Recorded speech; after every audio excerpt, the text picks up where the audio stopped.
Una guerra caratterizzata da operazioni di spionaggio. Questo è il tema che è più strettamente connesso a questa serata.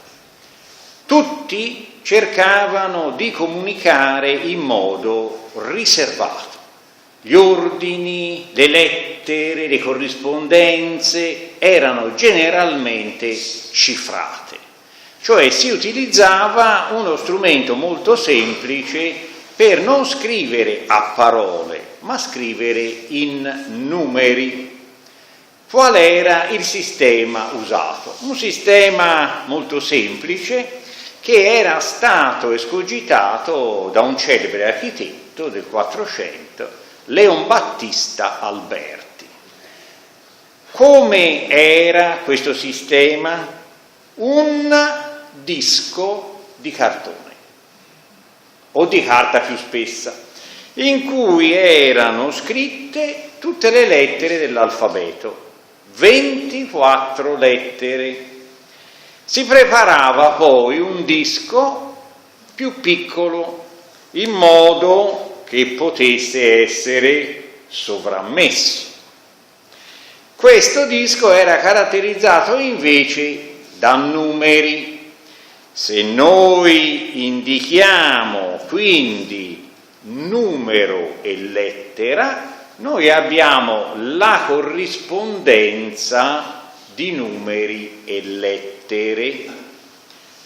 Bastava mettersi d'accordo. Io devo comunicare con l'avvocato Puccioni, dico a lui A7,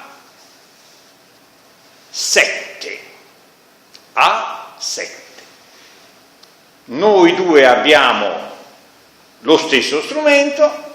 Se io metto A7, B8, C9, D10 e così via. Quindi io quando scrivo una parola uso i numeri cominciando dalle lettere che corrispondono a A7.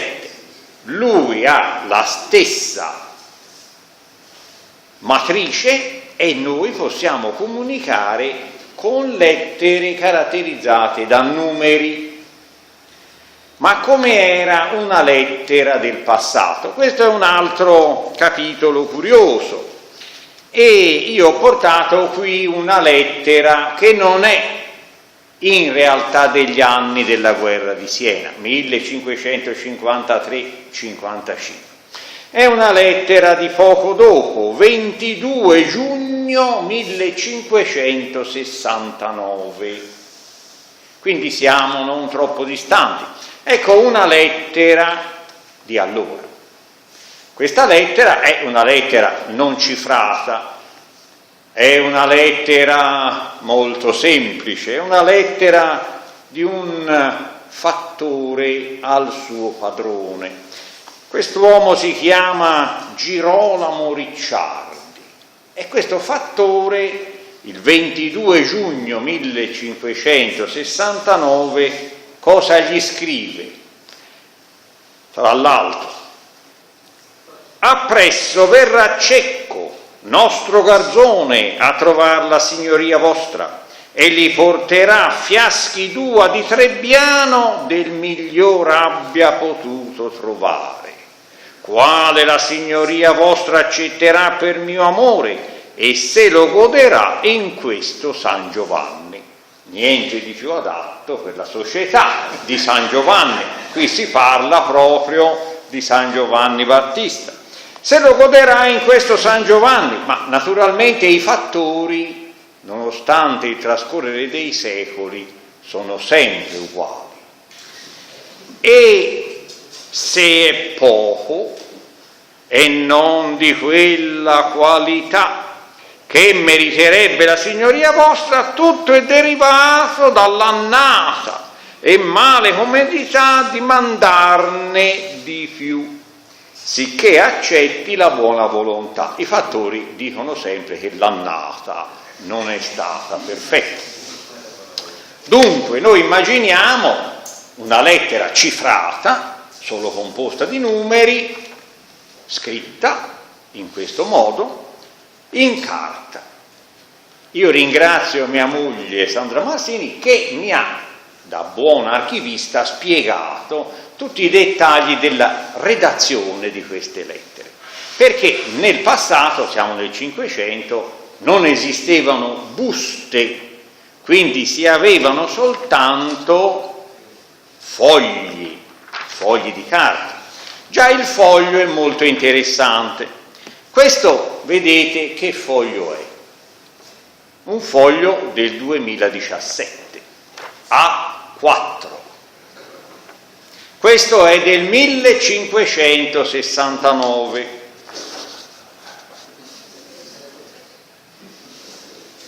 Cosa è cambiato? Il formato è lo stesso.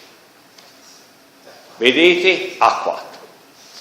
Come è piegato questo foglio? È piegato nel mezzo, è piegato di nuovo, è piegato di nuovo. Qui cosa troviamo? Troviamo l'indirizzo. I tempi erano diversi. Al molto magnifico Messer Girolamo Licciardi, padrone mio servandissimo in Firenze. Bastava. Dietro cosa c'è? C'è una cosa singolare, vedete? C'è un pezzetto di carta attaccata, questo pezzetto di carta si chiama nizza. Noi prendiamo un foglio di carta, scriviamo la lettera, ovviamente si fa finta di averla scritta, e pieghiamo come questo. Il formato è uguale.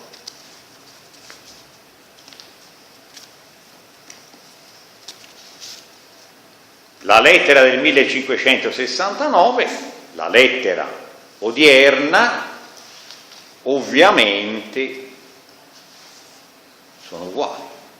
Ma questa lettera io devo chiuderla. Come si fa a chiudere questa lettera? Immaginiamo una lettera cifrata importante. Come si fa a chiudere questa lettera? Un gentiluomo del passato aveva uno strumento molto semplice, aveva un temperino. E cosa faceva? Prendeva un altro foglio, faceva una piegatura, tagliava,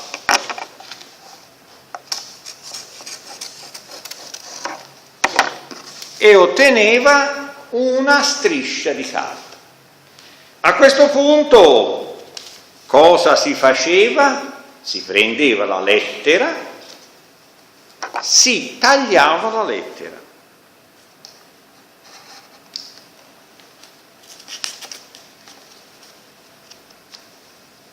Vedete, la lettera è stata tagliata e a questo punto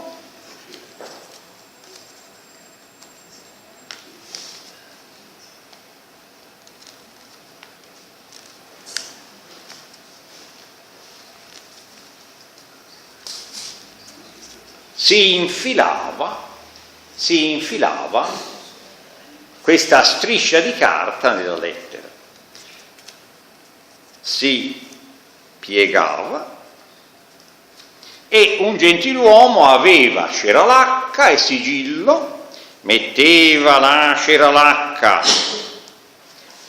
ora la ceralacca era troppo complesso usarla, è semplicemente un pezzo di plastilina, e sigillava la lettera. E a questo punto l'indirizzo. Cosa ho fatto? Ho chiuso questa lettera e cosa rimane? Rimane questa piccola cedola. Si può aprire questa lettera? No, perché questa striscia di carta passa in tutta la lettera. Quindi vedete, questo era un sistema molto ingegnoso per spedire lettere di ogni tipo, anche lettere cifrate come quelle che appunto si scambiarono nel corso della guerra di Siena. Ma perché questa guerra di Siena è interessante dal punto di vista dello spionaggio? Perché i Medici, Cosimo I in particolare, interessatissimi alla caduta di Siena per il controllo di tutta la Toscana meridionale. Siena aveva tutta la Maremma, si arrivava oltre Grosseto, fece di tutto perché Siena cadesse e i Medici in particolare riuscirono con il comandante Gian Giacomo dei Medici, che non era un Medici di Firenze ma un Medici di Milano, marchese di Marignano, a stringere Siena in un assedio senza speranza. Cominciarono a tagliare tutti i rifornimenti. Siena non veniva più rifornita di alimenti. C'era però un grave problema: perché l'assedio avesse un esito immediatamente positivo si doveva tagliare l'acqua. I rifornimenti d'acqua erano quelli più importanti, perché ovviamente, come è ben noto, la sete si sopporta molto meno. I senesi avevano però un sistema di rifornimento d'acqua straordinario, ancora oggi esistente, caratterizzato da una serie di canali sotterranei che facevano affluire l'acqua nella città dai luoghi più lontani. I Medici tentarono un'operazione incredibile. C'era al servizio di Cosimo un bravissimo architetto, il Belluzzi, originario di San Marino, che aveva un nome che tutti conoscevano, il San Marino, proprio per la sua origine. Belluzzi era un architetto militare, un ingegnere, ma fu utilizzato per cercare di capire il sistema di rifornimento dei senesi.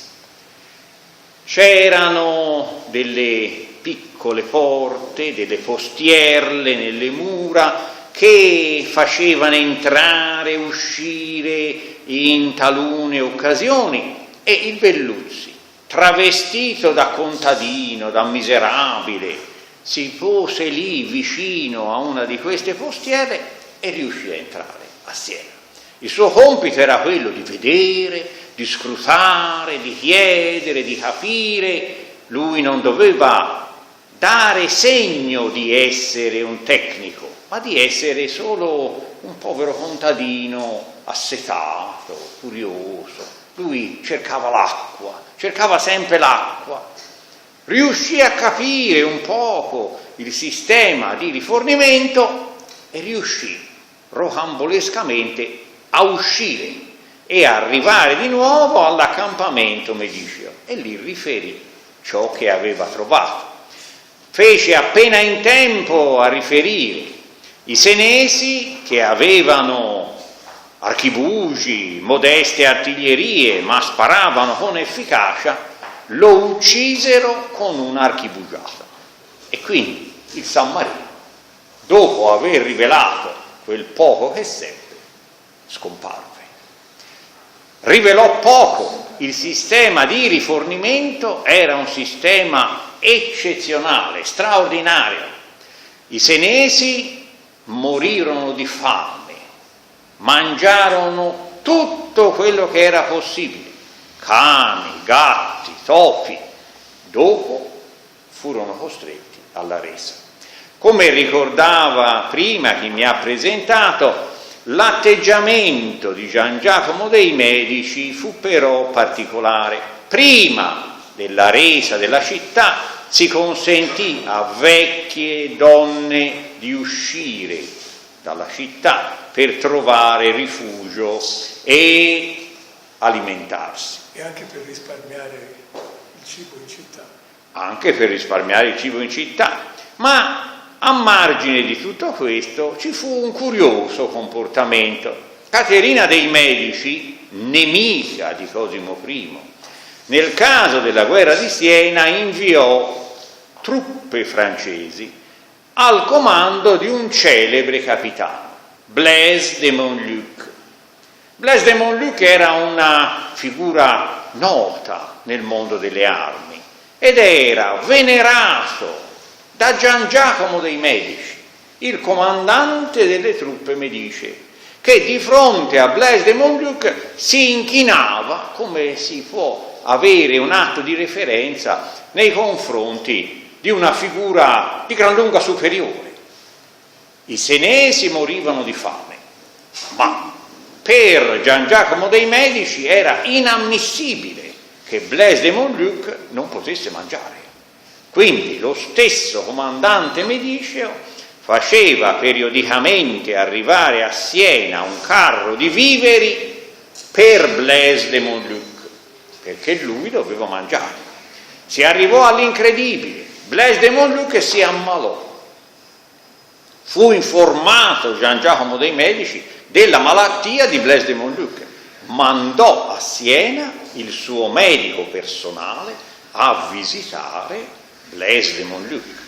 Quando Blaise de Montluc stette meglio, il medico garantì che le condizioni erano soddisfacenti. Le operazioni militari erano state sospese durante la malattia di Blaise de Montluc e ripresero quando lui fu in condizioni di nuovo di affrontare la battaglia. Quando i senesi si arresero, Gian Giacomo dei Medici dette ordine non solo di rendere l'onore delle armi, ma nel caso di Blaise de Montluc e del governo senese in carica si usò una accortezza straordinaria.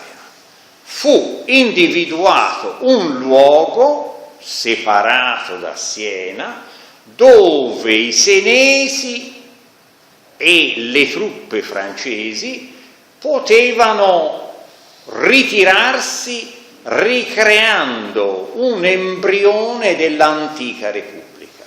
Siena sarebbe crollata, ma il nome di Siena veniva mantenuto in un enclave diplomaticamente costruito, Montalcino.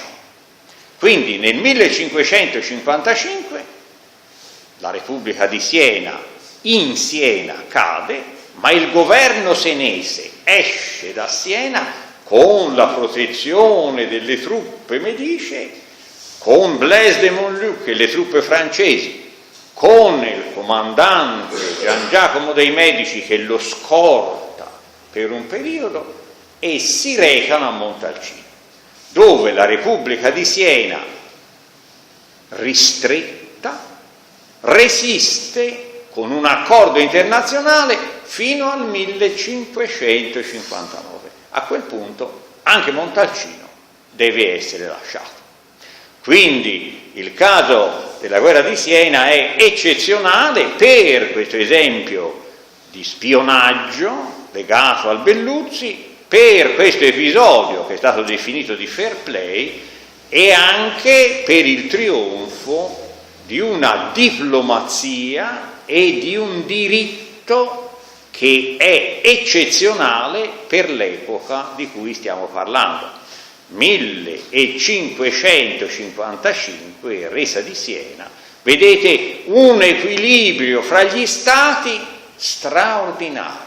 Si può sempre trovare un accordo. Grazie a voi.